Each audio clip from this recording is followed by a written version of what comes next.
इस कार्यक्रम में भाग लेने वाले प्रतिभागियों के द्वारा दी जाने वाली जानकारी अथवा की जाने वाली चर्चा वास्तविक और काल्पनिक दोनों ही हो सकती हैं। चर्चा के दौरान किसी व्यक्ति के द्वारा दिए गए कथन एवं तथ्य के लिए कार्यक्रम के प्रस्तोता, प्रस्तुतकर्ता अथवा रेडियो स्टेशन प्रत्यक्ष या अप्रत्यक्ष रूप से जिम्मेवार नहीं है।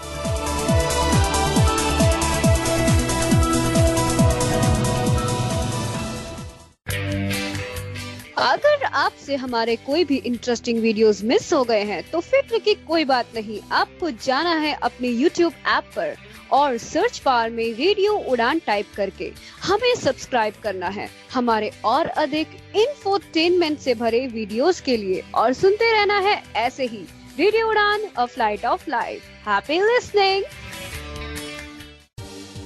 जी दोस्तों, नमस्कार, आदाब, सत श्री अकाल। मैं दानिश महाजन, प्रोग्राम बदलता दौर में आपका बहुत बहुत स्वागत। आज संडे का दिन, और जैसा कि आपको मालूम है, संडे हम बात करते हैं डिसेबिलिटी से रिलेटेड और आपको मिलवाते हैं हमारे खास मेहमान से, और हम बात करते हैं इम्पोर्टेंट इश्यूज के ऊपर। आज हमारे साथ एनसीपीडीपी के एग्जीक्यूटिव डायरेक्टर हैं अरमान अली साहब। उनसे हम बात करेंगे, एक बहुत ही अच्छा प्रोग्राम उन्होंने लॉन्च किया है, फेलोशिप प्रोग्राम, उसके बारे में डिटेल जानेंगे और कैसे आप लोग उसका हिस्सा बन सकते हैं और डिसेबिलिटी से रिलेटेड सीख भी सकते हैं।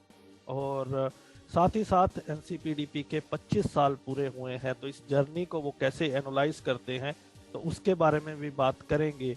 कैसे इंडिया में मूवमेंट स्ट्रॉन्ग हुआ, तो डिटेल्ड हम उसको लेके बात करेंगे। तो ये प्रोग्राम खास तौर पे यंगस्टर जो 18 से 28 साल के बीच में है, उनके लिए बहुत इम्पोर्टेंट है ये जो फेलोशिप प्रोग्राम है। तो आप इसके बारे में ध्यान से सुने, समझे और अपने दोस्तों के बीच में शेयर करें। अगर आप डिसेबिलिटी फील्ड में आगे बढ़ना चाहते हैं, कुछ करना चाहते हैं और आपको अपॉर्चुनिटी नहीं मिल रही है, तो I think this show is going to be very important for you. तो अरमान साहब हमारे साथ है। सर, आपका बहुत बहुत स्वागत है रेडियो उड़ान पे। शुक्रिया Danish, thank you so much for having me. Arman sir, कैसे देखते हैं 25 ईयर जर्नी ऑफ एनसीपीडीपी, ऐतिहासिक मूवमेंट्स, काफी कुछ किया इस ऑर्गेनाइजेशन ने, तो आप अपने शब्दों में कैसे एनालाइज करते हैं? जॉब हाफ डन, मतलब मुझे लगता है कि बहुत कुछ किया है हमने एनसीपीडीपी ने जावेद आबिदी के लीडरशिप में, और काफी पाथ ब्रेकिंग का मतलब पॉलिसी वर्क जो किया गया है इस 25 सालों में, पूरी सेक्टर को साथ लाना, और काफी लोगों का योगदान रहा। अकेले एनसीपीडीपी तो नहीं कर पाता। जावेद भाई के नेतृत्व में पूरी सेक्टर क्रॉस डिसेबिलिटी मूवमेंट को लाना इंडिया में, आई थिंक एक बहुत बड़ी उपलब्धि है। और दो लेजिस्लेशन 20 साल में, दो दशक में 2 लेजिस्लेशन है जो कानून बने विकलांगता के ऊपर, ये अपने आप में एक अचीवमेंट है। आप शिक्षा के मामले में देख लीजिए, आप सेंसस के बारे में बात कर लीजिए, आप इलेक्शंस में आज जो डिसेबिलिटी को इतने महत्व दिया जाता है, वो आईएएस यूपीएससी के एग्जाम्स में जो रिजर्वेशन है, वो आई थिंक एक्सेसिबिलिटी और प्राइवेट सेक्टर में एम्प्लॉयमेंट, काफी सारे ऐसे हमारे क्या कहें उसको, अचीवमेंट्स नहीं कह सकते हैं, मतलब देयर हैव बीन इम्पैक्ट, और कोशिश रही है कि सबको साथ में लेके चला जाए। तो 25 साल में बहुत कुछ किया और बहुत कुछ करना बाकी है। I think it's job half done. तो आपने कहा 25 साल में बहुत कुछ किया और बहुत कुछ करना बाकी है, तो आपने जो किया, जिन चीजों का इम्पैक्ट सोसाइटी में हुआ, क्या करना बाकी है अभी? अब क्या करना बाकी है, अभी तो लंबी एक लिस्ट होगी उसकी। कानून है, कानून को समझना बाकी है, विकलांग लोगों के बीच में उसको जागरूकता लाना बाकी है, उसका इस्तेमाल करना बाकी है, इसकी इम्प्लीमेंटेशन करवानी बाकी है। हर एक विकलांग व्यक्ति अपने आप को सेंसस में गिनवाए और काउंटेड हो, और एक सही आंकड़ा आए हमारे सामने। हमेशा से विवादित रहा है, सेंसस कहता है 2.26, हम कहते हैं 5 से 7%, तो वो होना बाकी है।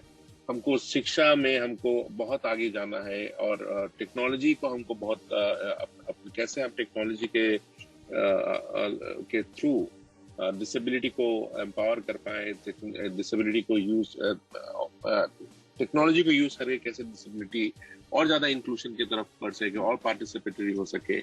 महिला जो है विकलांगता से जो है महिलाएं, उनको उनको स्वावलंबी करना, चाहे children with disability, adults with disability जो साइको सोशल डिसेबिलिटी है, जो हाई सपोर्ट नीड है, जिनको इंटेलेक्चुअल और डेवलपमेंटल डिसेबिलिटी है, उनको इंक्लूड करना।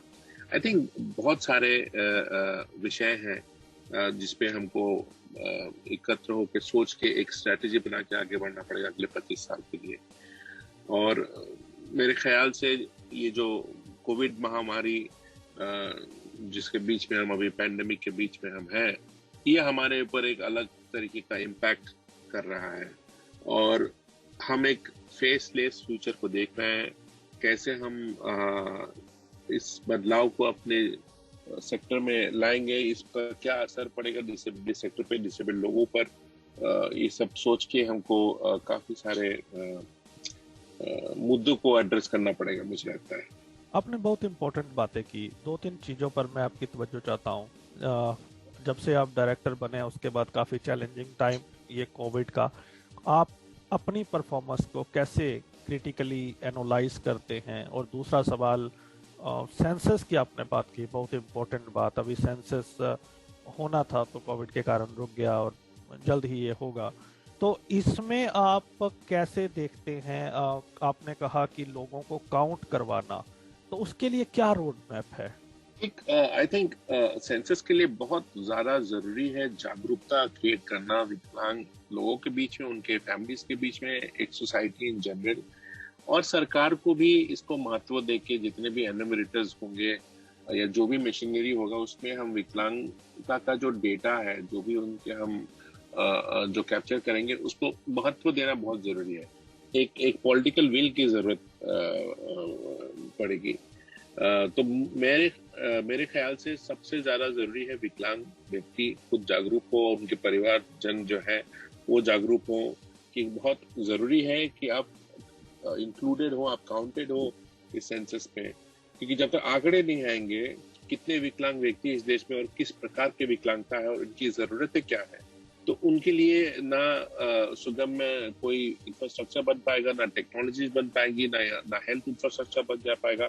आप मान लीजिए अगर ब्लड डिसऑर्डर्स को ही लेख लीजिए, थैलेसीमिया है या किसी को मस्कुलर डिस्ट्रॉफी एक अलग हो गया, या आपको सिकल सेल डिजीज है, तो इन तरीके के कितने लोग हैं हमारे देश में, इनको क्या जरूरत पड़ती है। ये खास करके लॉकडाउन में और जो पैंडेमिक में इनको काफी तकलीफों का सामना करना पड़ता है। तो इंफ्रास्ट्रक्चर ऐसा हो या इनके बारे में सोचा जाए कि कुछ स्कीम निकाला जाए, तो सरकार के पास जब आंकड़े नहीं आएंगे तो हम कैसे आप किसी चीज को प्लानिंग कर पाएंगे और डेवलपमेंट में जोड़ पाएंगे। आज प्रधानमंत्री हेल्थ इंफ्रास्ट्रक्चर की बात कर रहे थे, आज की अखबार में भी है कि हमको बूस्ट करना है हेल्थ इंफ्रास्ट्रक्चर आने वाले समय के लिए, कि आगे हमारे पास जितने चैलेंजेस आए हम उसको अच्छी तरह हैंडल कर पाए। बट अगर आपके पास डेटा ही नहीं है, एक मार्जिनलाइज ग्रुप में कहूँगा 10 करोड़ विकलांग लोग कम से कम होंगे इस देश में, उनकी जरूरतें क्या है, किस तरीके की विकलांगता है और हेल्थ कंडीशन में क्या है। आज के दिन में तो विकलांग व्यक्ति एक हेल्थ इंश्योरेंस नहीं कर पाता है इस देश में, तो इंफ्रास्ट्रक्चर भी अगर बने या पॉलिसीज बने कि उनके लिए इंश्योरेंस भी किया जाए, तो इन सारी चीजों को लेके मुझे लगता है कि आंकड़े नहीं होंगे तो कभी हम नहीं जीत पाएंगे कोई भी लड़ाई, और हमेशा एक लड़ाई रहेगी अपने आप को इंक्लूड करने के लिए, हमको एक भागीदारी के लिए ही लड़ते रहना पड़ेगा। जी, और दूसरा सवाल था, आप कैसे अपनी परफॉर्मेंस को क्रिटिकली एनालाइज करते हैं? अब मेरी परफॉर्मेंस तो मैं खुद क्या करूं, मैं तो खुद कैसे अब एनालाइज किया जाए, कोशिश कर रहा हूं, काम कर रहा हूं। अब लोग जो है मेरे साथ काम करते हैं, या मेरे जो बोर्ड है या सेक्टर के लोग हैं वो एनालाइज करेंगे आने वाले समय। वो सही है, बट मतलब are you satisfied the way? No, I am not satisfied, I don't think so. मुझे नहीं लगता कि मैं सेटिस्फाइड हूँ, बहुत कुछ करना है। और पिछले 1.5 साल से या 1 साल से ज्यादा हो गया हम तो एक पैंडेमिक में हैं, इसमें भी डिसेबिलिटी का झंडा लहराए रखना, आवाज हमेशा बुलंद रखना हर एक स्तर पे एक काफी चैलेंजिंग टाइम रहा है मेरे लिए, और मेरे लिए ही नहीं, जितने भी डिसेबिलिटी सेक्टर है या डिसेबल सोसाइटी ऑर्गेनाइजेशंस है उनके लिए भी। एंड तो जब देखा जाएगा इस समय को और मेरा रोल, तो पता चलेगा कैसा है। मतलब मुझे लगता है कि मैं और बहुत कुछ करना चाहिए मुझे, मैं कर नहीं पाता हूँ, शायद मेरी क्षमता नहीं है, या नया हूँ, शायद सीख जाऊंगा धीरे धीरे, कोशिश करते रहता हूँ। You are so humble in the way you are replying. Humble नहीं, सच्ची बात है। मतलब कोशिश करते रहता हूँ, सीखते रहता हूँ सबसे। आपसे बात कर रहा हूँ तो आपसे सीख रहा हूँ। आपने सवाल पूछा, ऐसे सवाल किसी ने पूछा नहीं, तो एक तरीके से मुझे भी सोचना पड़ेगा। हर और इस तरीके के हालातों में भी एक इंसान करे भी तो क्या कर सकता है। ऊपर से विकलांग है खुद, आप विकलांगता के सेक्टर में काम करेंगे, ये किसी के भी एजेंडा में नहीं हो। अगर आप देख लीजिए पेंडेमिक के समय कोई भी एक अनाउंसमेंट सरकार की तरफ से या किसी भी स्टेट की तरफ से या डिपार्टमेंट की तरफ से हो रहा है, क्या वो एक्सेसिबल फॉर्मेट में है, क्या विकलांग व्यक्ति के बारे में बोल रहा है, जब तक हमने हल्ला नहीं मचाया, जब तक हमने आपत्ति नहीं, ऑब्जेक्ट नहीं किया, तब तक लोगों ने इग्नोर किया। और हमेशा से एक आफ्टर थॉट रहा है, सब कुछ जब हो जाए, जब बच जाए, तब विकलांग लोगों के लिए अब आप सोचेंगे। तो इसको बदलाव लाने के लिए बहुत कुछ करना बाकी है। जैसे कि आप मैं हमेशा कहता हूँ कि एक तो मेजोरिटेरियन पॉलिटिक्स है और विकलांगता एक पॉलिटिकल इशू है। आपको विकलांग व्यक्ति को इसको समझना बहुत जरूरी है। मैं मेजोरिटेरियन ये हिंदू मुस्लिम की बात नहीं कर रहा हूँ। मेजोरिटेरियन जब मैं कहता हूँ, ये एबल्ड बॉडीड और डिसेबल्ड जो है ना, जो विकलांग व्यक्ति हैं, जो विकलांगता नहीं है जिनको, उनके बीच में ये ऐसा पॉलिटिक्स है।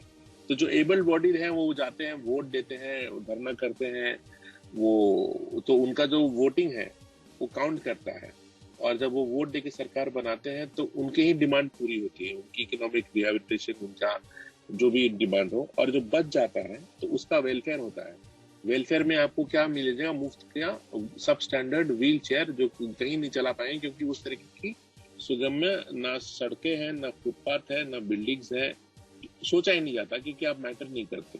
तो इन चीजों को समझना और आपके माध्यम से आज बोल रहा हूँ मैं, हमेशा मैं ये बोलता रहता हूँ और इसलिए काफी लोग आलोचना भी करते हैं। लेकिन मुझे लगता है एक पॉलिटिकल प्रॉब्लम है, और जब तक हम लोग नहीं समझेंगे और इस बात को समझाए ही नहीं, हमारी जो दशा है, जो हमारा स्टेटस को है, उसको बदलेगा नहीं। वही दया के पात्र रह जाएंगे हम। और फ्री जो हमको चीज लेने की, सैलरी की नहीं, हमको पेंशन की आदत पड़ गई है कि महीने में 1000 रुपया, 200 रुपया, 300 रुपया मिल जाए किसी सरकार के से, उससे गुजारा हो जाए। और आप तो वो बदलना पड़ेगा। एक सवाल फिर हम फेलोशिप प्रोग्राम के ऊपर आते हैं। 1995 में एक्ट बना और 2016 तक जब भी हम डिस्कशंस करते थे तो हमारे पास लेजिस्लेशन थी, लेकिन we always talk about the implementation, कि हम उसको पूरी तरह से इम्प्लीमेंट नहीं करवा पाए। फिर 2016 में आरपीडी एक्ट आया और इट्स बीन 5 ईयर नाउ। अभी भी ग्राउंड पे बहुत कम इम्प्लीमेंटेशन देखने को मिलती है। अभी भी बहुत सारी स्टेट्स ने रूल्स फ्रेम नहीं किए हैं। बीच में ये कोविड का अनप्रेसिडेंटेड चैलेंज भी आ गया। तो इसकी इम्प्लीमेंटेशन के बारे में आप क्या सोचते हैं? कितना समय हमें लगेगा लोगों को सेंसिटाइज करने के लिए, और what are the key points? हम सारे मिलके क्या ऐसे इनिशिएटिव्स ले सकते हैं जिससे हम इस लेजिस्लेशन को सिर्फ पेपर पर ना रहने दें बल्कि प्रैक्टिकली होता हुआ देखें? देखिए दानिश, आपने the persons with disability act 1995 का जिक्र किया। मैं तो पूछूंगा आपसे कि उस एक्ट के बारे में कितने लोग जानते हैं? उस एक्ट के बारे में भी काफी लोग हैं उनको जिनको पता नहीं है। विकलांग लोग की मैं बात कर रहा हूँ, और जो नॉन डिसेबल्ड लोग को तो पता है ही नहीं, और ऐसे भी पता नहीं। और कानून फिर 2016 जो आया कानून, हमारा rights of persons with disability act 2016, बहुत ही उम्दा और बहुत ही पाथ ब्रेकिंग और गेम चेंजर जिसको कहते हैं, ऐसा कानून है। इम्प्लीमेंटेशन की जब बात आती है, मैंने थोड़ी देर पहले आपको कहा था कि डिसेबिलिटी पॉलिटिकल इशू है। पॉलिटिकल विल होना पड़ेगा, तब इम्प्लीमेंट होगा। इस कानून के अंदर सबसे बड़ा गेम चेंजिंग है नॉन डिस्क्रिमिनेशन की, जिसके साथ भेदभाव ना हो। जो इसमें कहा गया कि किसी भी विकलांग व्यक्ति को पब्लिक व्यू में अगर आप इंसल्ट करें उसकी विकलांगता को लेके, या उसकी विकलांगता के कारण उनके साथ भेदभाव किया जाए, उनको नौकरी नहीं दी जा रही है, स्कूल में नहीं एडमिशन दी जा रहा है, या उसका मजाक उड़ाया जा रहा है, उसको कंप्लेन और एफआईआर करने पे किसी व्यक्ति को जेल हो सकती है, जुर्माना हो सकता है। इससे बड़ा पावरफुल प्रावधान आपको कहाँ मिलेगा? ये तो हमारे SC/ST एट्रोसिएशन जो कानून है वहां से उनके बराबर का है। तो मैं जानना चाहता हूँ कितने विकलांग व्यक्ति ने उसको इस्तेमाल किया है। और कानून तब इम्प्लीमेंट होता है जब आप उसको पढ़िएगा, समझिएगा और इसका इस्तेमाल कीजिएगा। और इस्तेमाल नहीं कीजिएगा और वैसे ही रहेगा तो वो एक मात्र कागज का टुकड़ा है और कुछ नहीं। तो ये इस चीज को समझना आई थिंक बहुत जरूरी है। जो विकलांग लोग हैं वो खुद समझे तो बेटर है, खुद समझ के दूसरों को समझाए। That is what is need to be done. And as long as this act is concerned, as far as this act is concerned, नया कानून है, अब सही करे 5 साल हो गया। काफी स्टेट्स ने रूल्स बना लिए हैं, करीब 20 के आसपास स्टेट्स ने, 20-25 के आसपास के स्टेट्स ने स्टेट रूल्स बना लिए हैं। और कई विकलांग भाई ऐसे भी हैं जो अपनी स्टेट में, अपने क्षेत्र से इसके लड़ते रहे, आवाज उठाते रहे, लेकिन और लोगों की जरूरत है, और ज्यादा लोग जुड़े, इस चीज को समझे, अपनी आवाज को बुलंद करें, इकट्ठा करें डिसेबल्ड क्रॉस डिसेबिलिटी मूवमेंट को, तब जाके जागरूकता होगी, थोड़ा इम्प्लीमेंटेशन होगा। बिल्कुल। तो हम दूसरी बातों पे बाद में लौटते हैं वापस, लेकिन सबसे पहले आपके फ्लैगशिप प्रोग्राम के बारे में बात करेंगे जो बहुत अपीलिंग है और बहुत इम्पोर्टेंट है, सबसे ज्यादा जरूरी कहें। बताइए। तो अविधि साहब की पुण्यतिथि भी थी इसी महीने, तो ऑफलाइन आप बता रहे थे कि उन्हीं के को लेके हम आपने इसको लॉन्च भी किया इस प्रोग्राम को। ये क्या प्रोग्राम, हमें डिटेल्ड बताएं, और ये कब से आपके जहन में था और कैसे लोग पार्टिसिपेट कर सकते हैं? हाँ, जावेद भाई का बर्थ एनिवर्सरी था 11 जून को, और 11 जून को ही हमने Javed Abidi fellowship on disability को लॉन्च किया है, एक तरीके उनके लिए ट्रिब्यूट के तौर पर। एंड मेरे जहन में ये पिछले 3-4 साल से था, और NCPDP में आने के बाद मैं इस पे काफी चर्चा इंटरनली करते करते आज इसको हम जारी कर पाए हैं। तो इसको NCPDP Javed Abidi fellowship on disability, जो कि अजीम प्रेमजी फाउंडेशन से सपोर्टेड है, 3 साल का ये लीडरशिप डेवलपमेंट प्रोग्राम है, जो यूथ विद डिसेबिलिटी है, जो विकलांग युवक है, जो यूथ है, उनको एक डेवलपमेंट सेक्टर में, पर्टिकुलरली जो विकलांगता का जो सेक्टर, डिसेबिलिटी विकलांगता के जो अधिकार के लिए और जो इंक्लूजन पे जो काम करना चाहता है, एक फोकस की पॉलिसी और जो प्रैक्टिस है सरकार का या सिस्टम का, उस पे जो काम करना चाहता है, ये प्रोग्राम उन लोगों के लिए टारगेट करने के लिए। तो ये उन विकलांग युवकों के लिए अपॉर्चुनिटी है जो आवाज बनना चाहते हैं, उन विकलांग व्यक्ति के लिए जो ग्रास रूट पे हैं, जो अपनी आवाज बुलंद नहीं कर पाते और बहुत सारे समस्याएं जो उनसे वो जूझ रहे हैं, और उन समस्याओं का हल करने के लिए ये फेलोशिप हम ऑफर करेंगे 25 यूथ विद डिसेबिलिटी को पूरे देश में।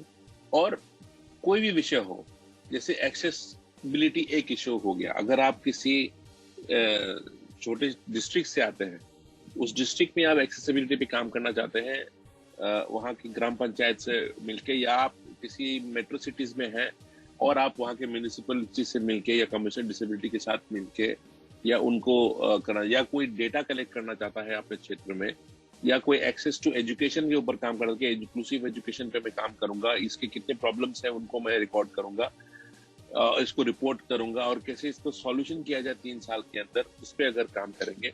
एम्प्लॉयमेंट पे हो सकता है, एजुकेशन पे हो सकता है, हेल्थ सर्विसेज पे हो सकता है, कोई और सुविधा जो विकलांग लोगों को तकलीफ होती है उसको एक्सेस कैसे किया जाए, वो हो सकता है, डेटा हो सकता है कई तरीके का।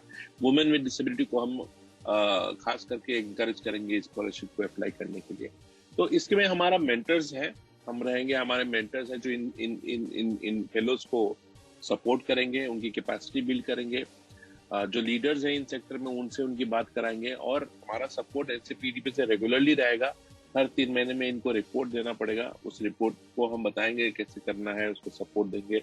एंड देन इस सारा जो 25 फेलोज के से जो आएंगी हमारे पास कहानियां, विकलांगता से जो पीड़ित लोग हैं या विकलांग जो व्यक्ति हैं, उनकी क्या जो प्रॉब्लम्स हैं अपने हर रोज के जीवन में, उसको हम एम्पलीफाई करेंगे, सरकार के सामने रखेंगे, मीडिया के सामने रखेंगे। तो आप सोच लीजिए दानिश, अगर हर 3 महीने में हम 25 पेपर 25 इशू पे उसको कॉन्टिन्यूसली हम डालते रहे 3 साल तक, उसका क्या इम्पैक्ट होगा आप खुद समझ सकते हैं।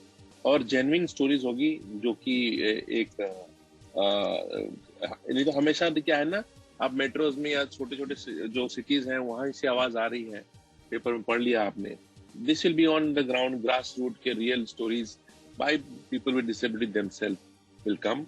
और इन जो पैशनेट होगा, जो भी व्यक्ति जो खूब जो होगा इस काम करने के लिए, जब ये खत्म हो जाएगा तो हम 3 से 4 लोगों को शायद सीड मनी भी देंगे कि अपना संस्था चालू कर सके और कंटिन्यू कर सके इस काम को। बिल्कुल, जब से मैंने ये सुना तो ये बहुत इम्पोर्टेंट था। मैं सोचता था कि ऐसा कोई प्रोग्राम क्यों नहीं आ रहा। इसमें देखिए, मैं एक बात और जोड़ना चाहूंगा यहीं पे कि जावेद भाई ने हमेशा, जैसे एनसीपीडीपी का एक पिलर है यूथ, हमारा पिलर जैसे एजुकेशन है, एम्प्लॉयमेंट है, एक्सेसिबिलिटी है, legislation, policy, youth is one of the pillar.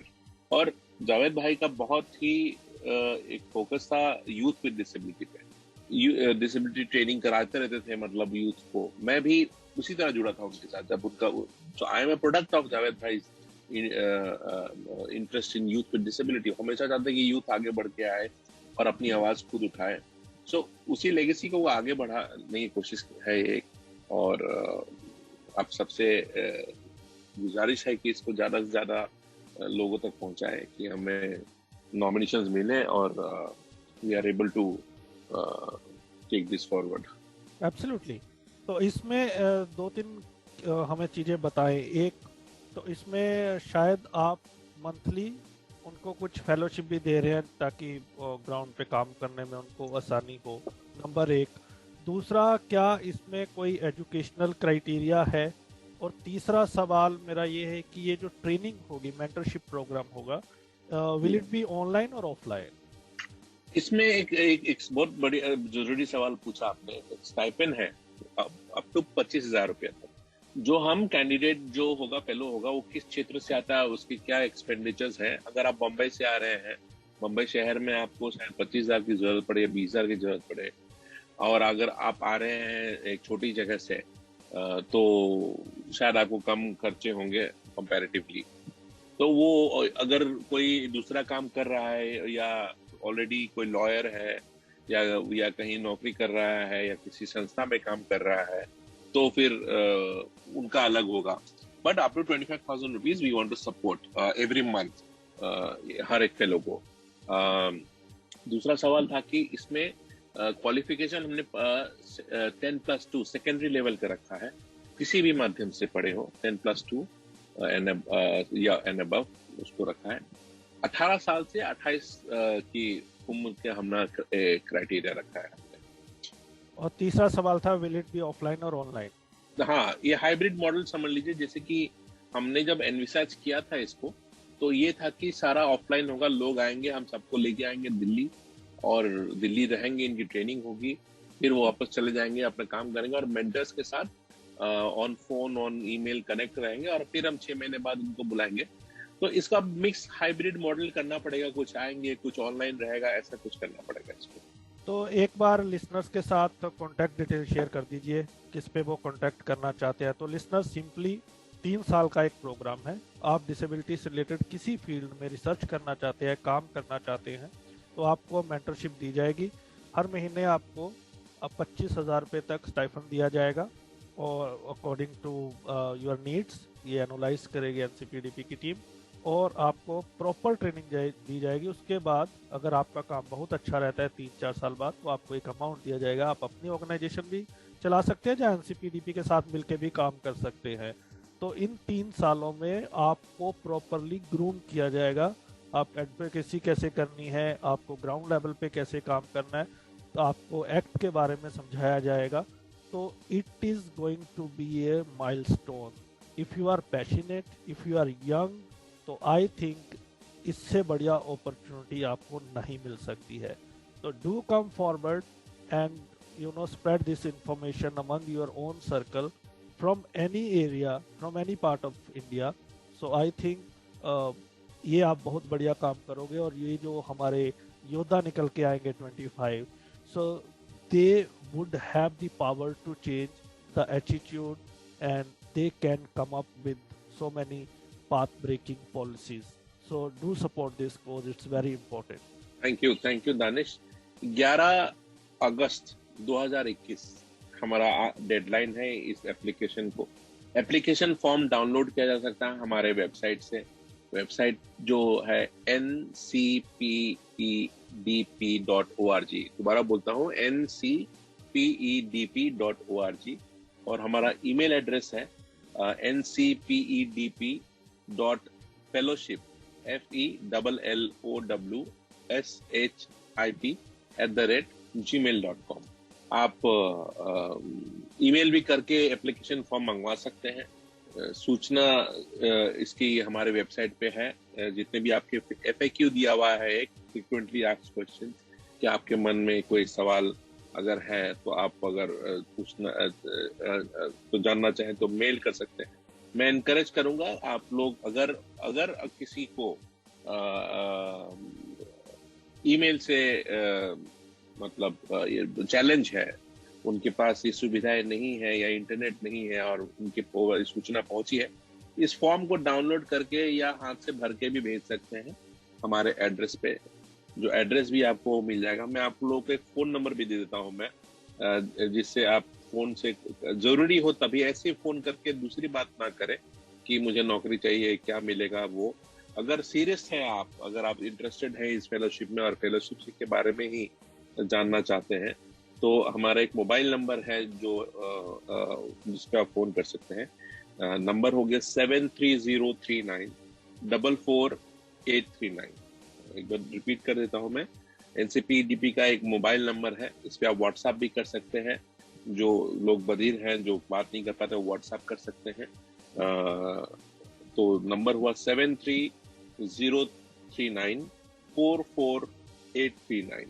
तो आई थिंक किसी भी फेलोशिप में इंटरेस्टेड व्यक्ति को जो क्राइटेरिया जो है वो मैच कर रहा है, या वो अगर 1-2 साल उम्र ज्यादा है, नहीं कर रहा, फिर भी अप्लाई करे तो भी कर सकते हैं। ये सिलेक्शन कमेटी के ऊपर है, वो देखेंगे क्या करना है। काफी लोगों का मेरे पास फोन आता है इसके बारे में।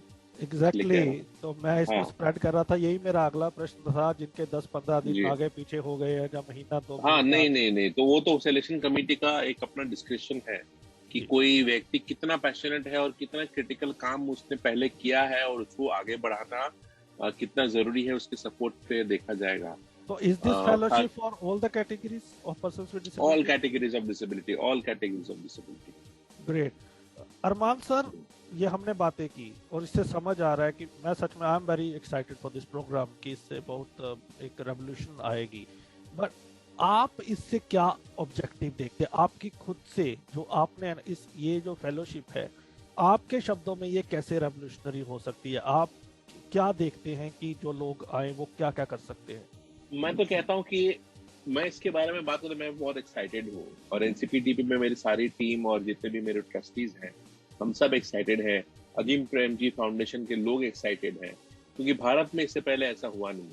और ये जो 25 लोग हम आइडेंटिफाई करेंगे, आप सोच लीजिए 25 लोग एक ही अगर कॉन्टिन्यूसली किसी काम पे जुड़े रहेंगे और लगे रहेंगे, जुझारू होंगे, आने वाले समय में मैं कह रहा हूँ 10 साल में ये कायाकाल बदल जाएगा इस देश का। विकलांगता को लेकर इग्नोर नहीं कर पाएंगे डिसेबिलिटी।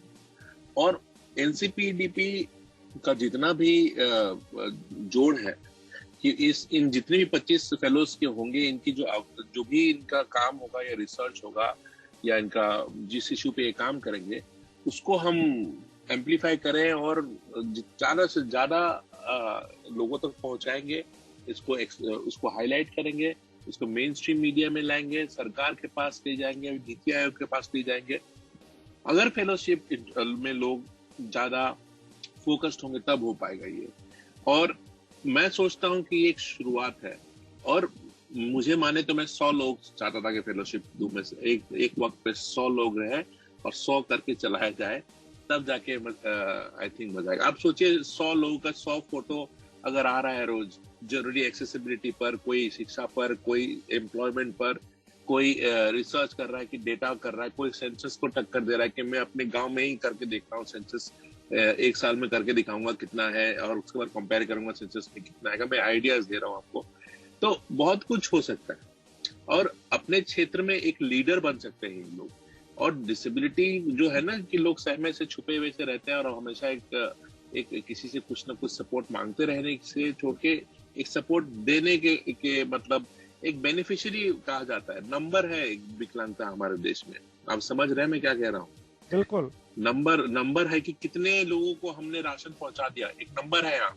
कितना व्हीलचेयर डिस्ट्रीब्यूट हो गया है, हमारे Guinness book of world record में हमारा नाम है कि 1 घंटे में 5000 से ज्यादा व्हीलचेयर डिस्ट्रीब्यूट हो गया। कहाँ वो व्हीलचेयर चल रहा है उसका कोई रिकॉर्ड नहीं।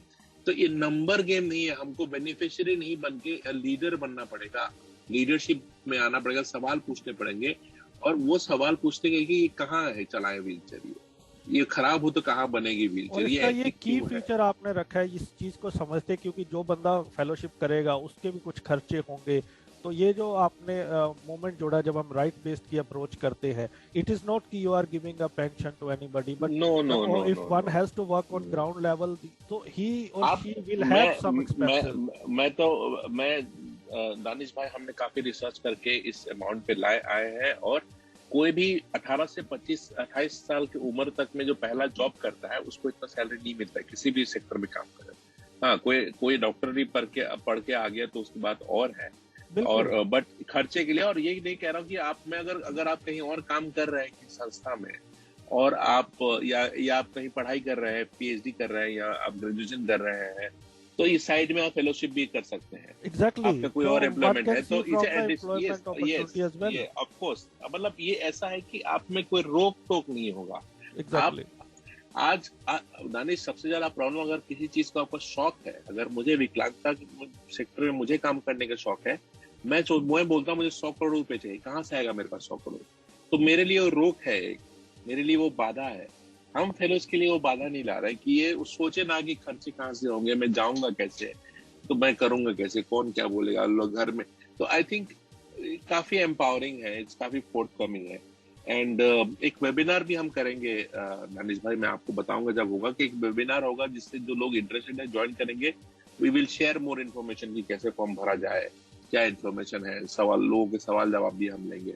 अभी तो हम 11 तारीख 7 दिन हुए हैं, हम बस इसको फैला रहे हैं, इसका जितना ज्यादा से ज्यादा, बिल्कुल, हम ज्यादा से ज्यादा रेडियो के माध्यम से करेंगे। और to add to your point कि हम जो फेलोज होंगे 25, इफ यू अलाउ, तो 5 करके we will highlight their work and we will promote them on radio Udaan as well. बहुत बहुत शुक्रिया, मेहरबानी आपकी, आपकी सपोर्ट चाहिए होगा। और पर्सनली तौर पे भी मैं इसको काफी प्रमोट करूंगा, मेरा, क्योंकि this is very path breaking एंड मैं पर्सनली इसमें इंटरेस्ट ले रहा हूँ जी। तो दानिश भाई, अगर हम इसको सही स्टार्ट कर पाए, जो मेरा विजन है, हमारा जो इसको कर पाए ना, तो आने वाले समय में जब स्टार्ट होगा ना, तो बहुत लोग जुड़ेंगे, नेटवर्क जुड़ेंगे, मीडिया जुड़ेगी, पॉलिटिकल पार्टीज जुड़ेंगे, सरकार जुड़ेगी, सब कोई जोड़ना चाहेगा हमसे। बिल्कुल, हमारी बात सुनने के लिए हम लोगों को मजबूर कर देंगे। लेकिन कब होगा? जब हमारे फेलोज जो आएंगे वो दया के पात्र नहीं, एक लीडरशिप के माइंडसेट से आएंगे, कुछ बदलने की जिद लेके आएंगे, चाहे वो जितना भी छोटा हो, जितना ही बड़ा हो। विजन होना पड़ेगा, लीडरशिप होना पड़ेगा। आई एम वेरी एक्साइटेड और मैं बहुत ही आशावादी हूँ। तो आशा करते हैं कि ज्यादा से ज्यादा लोग अप्लाई करें और इनको हम आइडेंटिफाई करके आगे बढ़ाएंगे। बिल्कुल। तो अब हम आते हैं कोविड पार्ट के ऊपर। तो ये शायद उसमें भी एक तुर्क का इक्का साबित होगा कि जो गैप आ गया इस कोविड पीरियड में जी। क्या लगता है आपको, ये जो कोविड का एक लंबा 2 साल लगभग होने वाले हैं और सब चीजें बंद रही है, कई डिसेबल्ड की जॉब्स गई हैं, एजुकेशन इम्पैक्ट हुई है, ऑर्गेनाइजेशन में आपने खुद बताया कि हम भी डिसेबल्ड है, हमारी खुद की भी लिमिटेशंस हो गई है काम करने की। तो क्या जी। आपको लगता है कि हम इसे अपॉर्चुनिटी में बदल पाए हैं, या एक बड़ा धक्का लगा है, हम बहुत पीछे चले गए बड़ी मुश्किल से जहां आए थे, एक बार फिर झटका लगा और हम पीछे चले गए, और हाउ टू ओवरकम? नहीं, बहुत सही कहा आपने दानिश भाई कि एक बहुत बड़ा झटका लगा है कि पहले हम ना मतलब हम जब एडवोकेसी की बात करेंगे तो हमारी ये मांग थी कि मिनिस्ट्री ऑफ अर्बन डेवलपमेंट में जो आप बिल्डिंग बना रहे हैं तो उसका गाइडलाइंस आप ऐसा कीजिए कि हर बिल्डिंग मैंडेटरी हो, एक्सेसिबल हो। बसेस खरीद रहे हैं तो बसेस में हम पीआईएल कर देते हैं कि बसेस लो फ्लोर होनी चाहिए। स्मार्ट सिटीज की बात आई, हमने स्मार्ट सिटीज में इंक्लूजन की बात करी। प्राइवेट सेक्टर में हम इक्वल अपॉर्चुनिटी की बात कर रहे हैं, नॉन डिस्क्रिप्शन की बात कर रहे हैं। करते करते अचानक क्या हम कर रहे हैं, हम मांग रहे हैं आप राशन दे दीजिए हमको, हम खाना दे दीजिए हमको, दवाई दे दीजिए हमारा। You see the discourse has changed.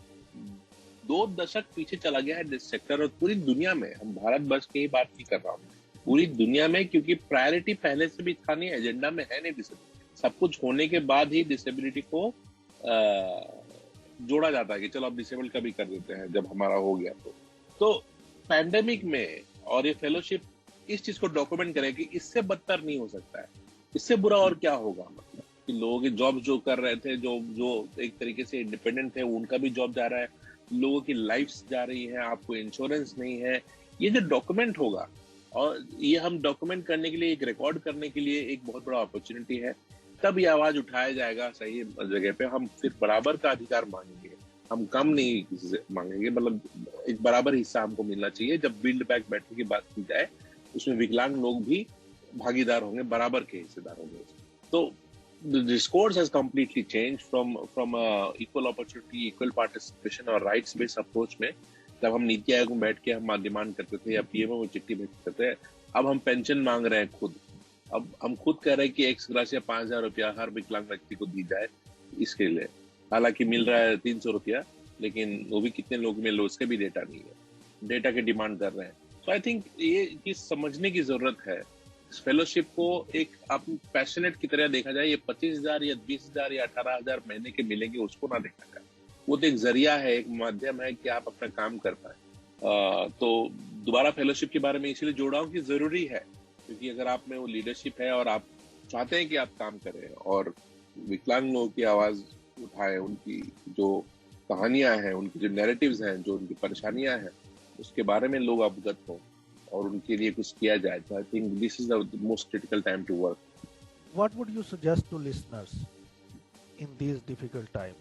Alert रहे, एविडेंस जो है उसको लाइटली ना लेके ऐसे ही हो रहा है, कुछ अगर भेदभाव हो रहा है, कोई परेशानियां हैं, तो उसको नोट करें, उसको शेयर करें, उसको आवाज उठाए, उसको नैरेटिव्स को बताए। ऐसा ना खुद हम सोचते ना, अरे हम तो विकलांग हैं, हमारा कहाँ होगा, हम क्यों बोले, उनका ही नहीं हो रहा, वहां बाइक ही नहीं जा सकता है तो व्हीलचेयर कैसे जाए। ये काफी मैं सुनता रहता हूँ। जो व्यक्ति ठीक ठाक है उसका तो हाल नहीं है, हमारा क्या। वो कोई ये तरीका नहीं होता है। उनका हो ना हो मुझे पता नहीं, मुझे जाना है, मुझे करना है, क्योंकि ये अधिकार है मेरा और मुझे ये एक फंड। तो ये चीज को जो आपका एजुकेशन हैम्पर हो गया 2 साल से नहीं हो रहा है। आज जितने भी लोग कह रहे हैं कि आप मोबाइल में कर लो, फलाना में कर लो, पहले ही अगर यूनेस्को की आप एजुकेशन रिपोर्ट देखिए, 75% विकलांग स्टूडेंट जो बच्चे हैं वो तो सेकेंडरी क्लास 8, 9, 10 में ही ड्रॉप आउट हो जाते हैं।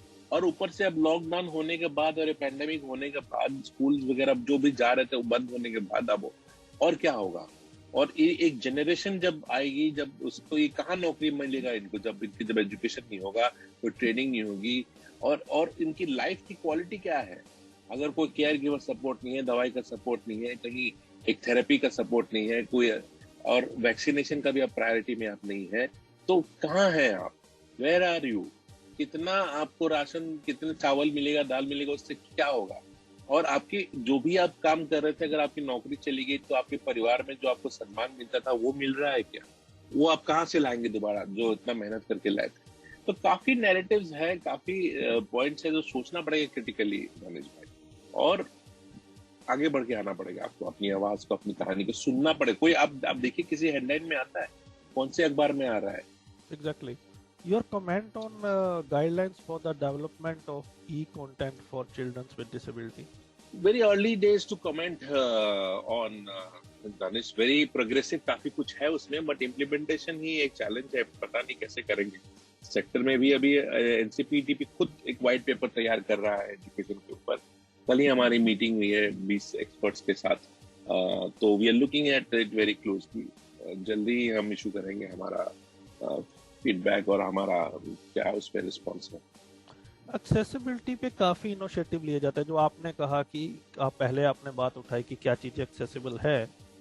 जो सर्वे हुए इस साल में कोविड से रिलेटेड इंफॉर्मेशन में पाया गया कि लगभग पूरे 200 कंट्रीज में सर्वे हुआ और उसमें पाया गया मोर देन 90% होम पेज ही एक्सेसिबल नहीं है।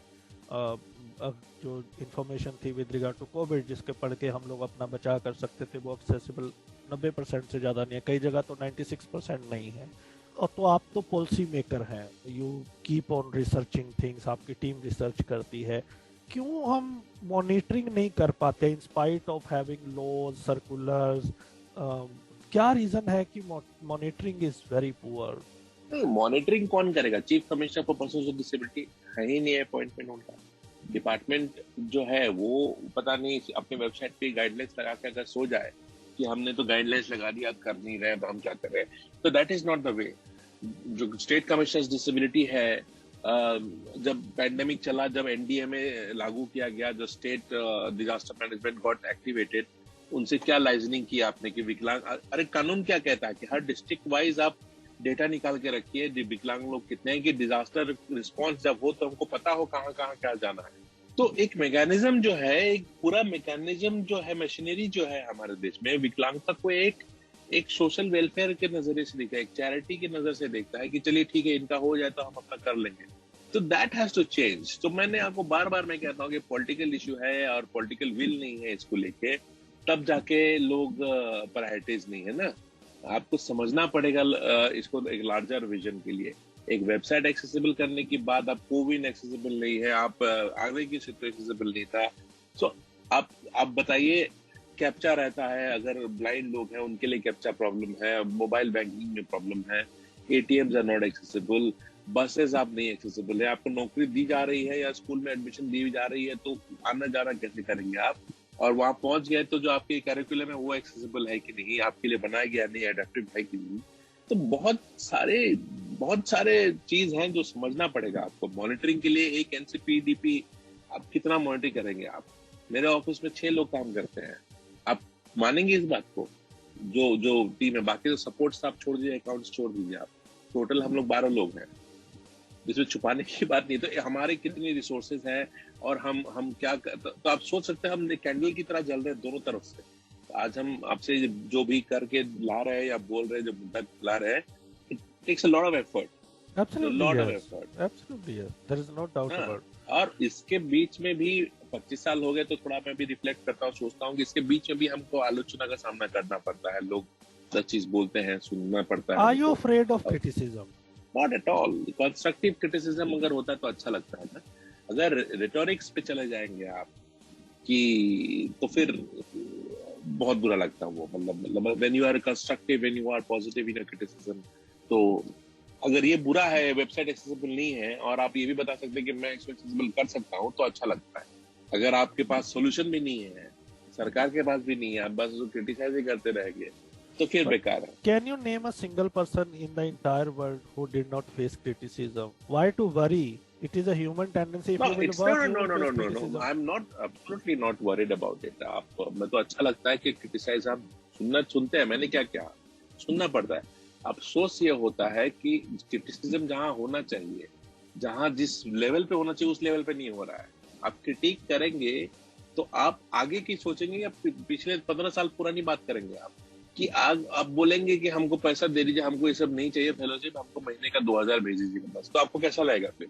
तो ये चीज पे अफसोस होता है कि अगर हमारा जो लड़ाई है, जो हमको जो सर्वाइविंग से आगे होना पड़ेगा ना, तो अगर आप क्रिटिसाइज करते हैं किसी चीज को बेटर करने के लिए, बहुत बढ़िया, इसको ऐसा कीजिए तो और अच्छा लगेगा, तो दैट्स नाइस। नहीं ये सब छोड़ दीजिए, वो पुराना ही करते रहिए, तो फिर आपको सोचना है कि तो आप मिस कर रहे हैं डिस्कोर्स।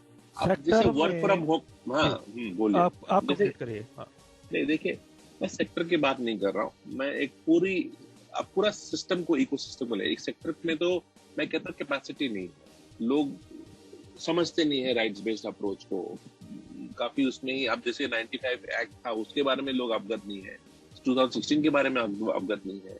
अब जीएसटी पूछे हर आदमी को पता है, लेकिन अब पूछिए इक्वल अपॉर्चुनिटी पॉलिसी क्या है, किसको पता है? तो आप सेंसस में डिसेबिलिटी जो क्वेश्चन है कितने लोगों को पता है, और जो नंबर डेटा इंपॉर्टेंट कितने लोगों को पता है, व्हाई इट इज इंपॉर्टेंट। हाँ, मैं जब क्रिटिसिज्म की बात करता हूँ, it's a larger ecosystem, it's not only sector. Sector क्या बोलेगा यार, सेक्टर जो बोलेगा तो सुनना पड़ेगा, उनसे हम बात करके समझ लेते हैं। एक लार्जर सिस्टम एक है, तो it's both thing, all the time. अगर हम सरकार को किसी चीज को क्रिटिस करते हैं तो हमको देखते हैं कि यार ये काम करने दे दे बदमाश के लोग, तो वो ढूंढते हैं दूसरे एनजीओ को जो उनकी तरफ बोले। तो it's a double edge game most of the time maintain करना। और क्रिटिसिज्म में इंडिविजुअल्स की नहीं बात करते, ऑर्गेनाइजेशंस की बात है। क्रिटिकल होते हैं लोग, अच्छी बात है। तो you were keep आपको मैं emphasizing, बताओ, so I thought कि ये आपको पर्सपेक्टिव रखना चाहिए, that's why I asked this question. Not at all. I'm very open as a person, and मुझे किसी बिल्कुल परेशानी नहीं है किसी चीज से। अफसोस होता है, अफसोस होता है No, कि you're right. मतलब Yeah. कि आप सैलरी की बात नहीं कर रहे हैं, आप पेंशन की बात कर रहे हैं, तब अफसोस होता है। मतलब मुझे आप इंश्योरेंस डिमांड नहीं कर रहे हैं, फ्री ट्रीटमेंट की बात कर रहे हैं, तब मुझे अफसोस होता है। आप स्कूल में फ्री एडमिशन की बात कर रहे हैं लेकिन स्कूल एक्सेसिबल हो उसकी आप बात नहीं करेंगे, तब मुझे अफसोस होता है।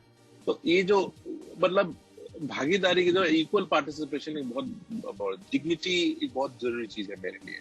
और मैं अपने आप को हर एक विकलांग व्यक्ति में देखता हूँ। मतलब मुझमें, मैं खुद विकलांग हूँ, तो मैं भी काम, मैंने सेक्टर में काम शुरू जब किया तो मेरा यही सोचना था कि मैं अपने लिए कर रहा हूँ।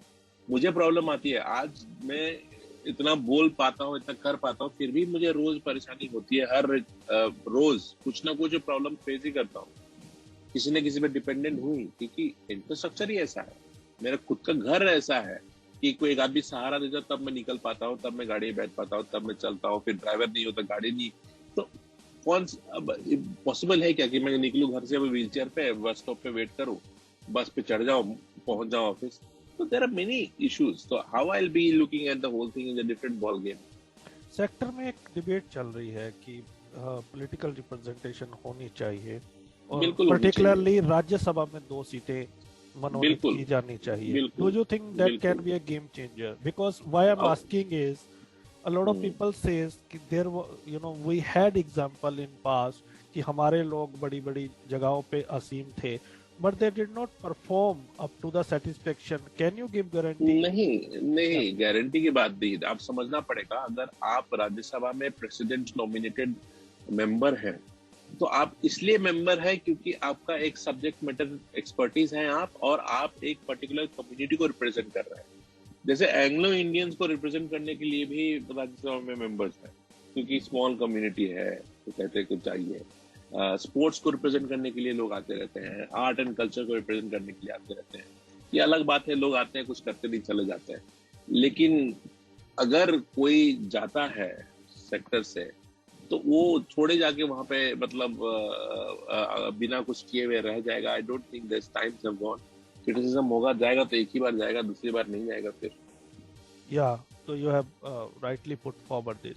दो हाँ, सवाल, मतलब देखिए, एक परसेप्शन होता है, एक रिप्रेजेंटेशन होती है, लोगों को अवेयरनेस भी होती है, और ठीक है कोई काम नहीं करेगा तो will not be elected next time. आप बताइए, मैं मतलब क्रिटिसिज्म नहीं है। अब सचिन तेंदुलकर आए राज्यसभा में, कितने बार उन्होंने अटेंड किया राज्यसभा, उन्होंने क्या बदलाव लाया? लेकिन वो खुद एक व्यक्ति की तरह से तो बहुत ही इंस्पायरिंग है, और लोग देख के उनको तो बट उनको मेंबरशिप दिया गया, रेखा को दिया गया, मैरी कॉम को दिया गया।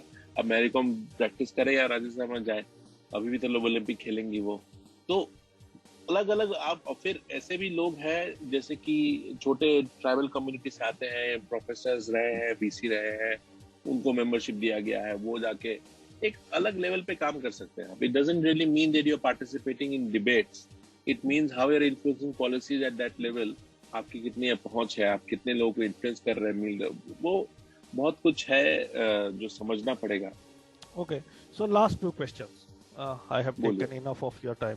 जब हम राज्यसभा की बात करते हैं 2 सीटों की, I have never seen any delegations from the disability sector met honourable president and उनको अपनी विज्ञप्ति सौंपी हो कि sir this is our demand, please look into that. Delhi में इतने बड़े बड़ी ऑर्गेनाइजेशंस हैं, including your own organisation, why 2019 में हमारे पास ये अपॉर्चुनिटी थी, now we will have this opportunity in 2014, so why this step is not taken so far? नहीं देखिए, बिल्कुल आई एग्री विथ यू। एक तो मैं कहता हूँ कि पॉलिटिकल पार्टिसिपेशन का तो बहुत पहले से ही मुद्दा रहा है। लोग इधर से इधर उधर से बोलते रहते हैं। सेक्टर में ऐसे भी लोग हैं जिनको एस्पिरेशन और एम्बिशन है कि बन जाएंगे वो राज्यसभा मेंबर, क्योंकि वो किसी पॉलिटिकल पार्टी के साथ एफिलिएटेड है और उनको लगता है कि उसके कारण उनको मिल जाएगा। तो पॉलिटिक्स चीज भी ऐसा है कि लोग एक पर्सनल तौर पे उसको इन्फ्लुएंस करते हैं, सेक्टर को नहीं ले जाते, इंडिविजुअली ले जा रहे हैं, अलग अलग बोल रहे हैं। एनसीपीडीपी हमेशा इसके पक्ष में रहा है और बोलना नहीं चाह रहा था मैं, लेकिन जब पॉलिटिकल पार्टिसिपेट की बात आई है तो हम we are working on it internally कि पंचायत से ही रिप्रेजेंटेशन मिलना चाहिए। सीधा राज्यसभा तो खैर तो है ही है, बट पंचायत में या असेंबली इलेक्शन में या सर वो सही है, you are working, I had that report, but my question is very मेरा कहना था नहीं, आई अंडरस्टैंड, या नहीं, but you are influencer. I'm not talking about only NCPDP. I'm talking there are lots of big organization in Delhi. Why so far आपको appointment लेना कोई बड़ी बात नहीं है, थोड़ा टाइम लगेगा। आप लोग you know the way how to get appointment. You met a lot of leaders before. When I'm saying you means disability sector because you are a big name. So the question is so far why can't just once we have met with Honorable President and we submitted our memorandum that why don't you allow two seats to persons with disabilities?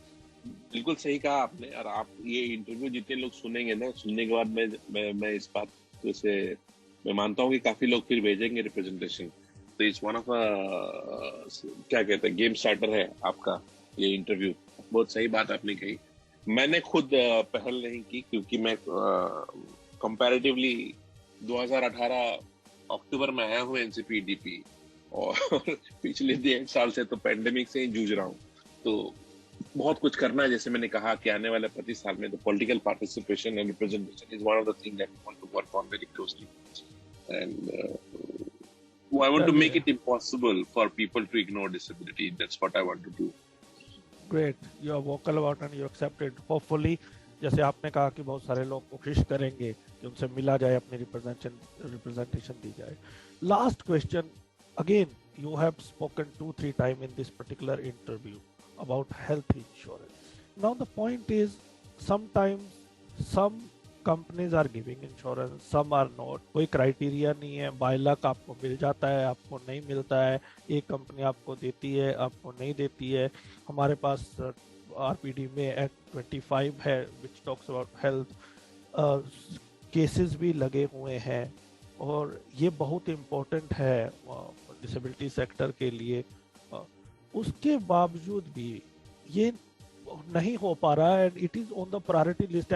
I know you are working personally on it and a lot of people are doing, but मैंने एक case भी किया था इसके ऊपर, तो I am very disappointed with the judgment which came from CCPD.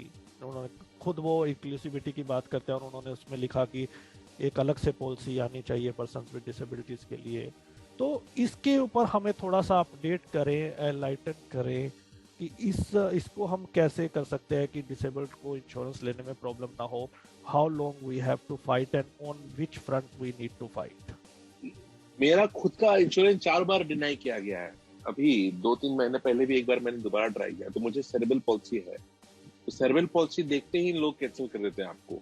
बाकी कोई चर्चा का विषय भी नहीं है। कई लोगों का इंश्योरेंस हो भी जाता है और कई कंपनियां जैसे स्टार है और कई नाम नहीं लेना चाहूंगा जो कहते हैं कि विकलांग लोगों के लिए स्पेसिफिक पॉलिसीज भी है, लेकिन कुछ विकलांगता ऐसे हैं कि जिसको वो स्टेट आउट डिनाई कर देते हैं। 2-3 मैटर भी है सुप्रीम कोर्ट लेवल में इंश्योरेंस को लेके। तो कुछ ज्यादा तो नहीं बोलूंगा, तो थोड़ा सा रिसर्च की जरूरत है और एक ही बार मारेंगे हथौड़ा, उसको फिर पीछे नहीं आना, फिर तो पार कर देंगे। और मैं ये भी मानता हूँ कि आरपीडब्ल्यूडी एक्ट कहता है कि एक इंश्योरेंस निकाला जाए सरकार की तरफ से। सरकार निकाले इंश्योरेंस एक लेवल तक के लिए, एक पर्टिकुलर ही हो, एक पर्टिकुलर अमाउंट के लिए पर हर व्यक्ति को उसमें हिस्सेदारी मिले। आयुष्मान भारत में विकलांगता को कितना महत्व दिया है अभी भी ट्राइड एंड टेस्टेड नहीं है, लक के ऊपर डिपेंडेंट है ये सब चीज। जैसे कि मैं आपके इंटरव्यू में शुरुआत से कहते आ रहा हूँ कि डिसेबिलिटी हमेशा एक आफ्टर थॉट है। सब कुछ होने के बाद याद आता है अच्छा इनको भी कुछ कर दो, तो क्या कर दो, व्हीलचेयर बांट दो या हेयरिंग एड बांट दो या चश्मा बांट दो या व्हाइट केन बांट दो उसके, और या आजकल ये भी चल रहा है क्या मोबाइल फोन भी बांटते हैं।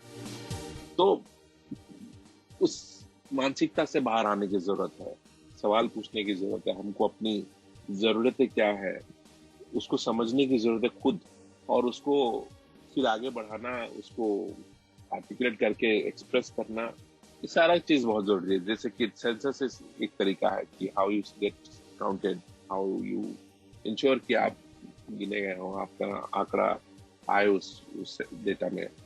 अगर 10 करोड़ विकलांग व्यक्ति इस देश में है और 10 करोड़ में अगर 5 करोड़ वोटर है तो इग्नोर नहीं किया जाएगा। समझने की जरूरत है इस बात को। Thank you so much Armaan sir, it's always pleasure to talk to you and बहुत अच्छी आपने चीजें बताई and looking forward to your initiatives, more power to you, God bless you and thank you Danish, thank you. और listeners, एक बार फिर से आपसे यही इल्तिजा है, रिक्वेस्ट है कि आप इस फेलोशिप के बारे में ज़्यादा से ज़्यादा लोगों को बताएं। ये हम सबके लिए एक पाथ ब्रेकिंग चीज़ हो सकती है, एक मील का पत्थर साबित हो सकता है।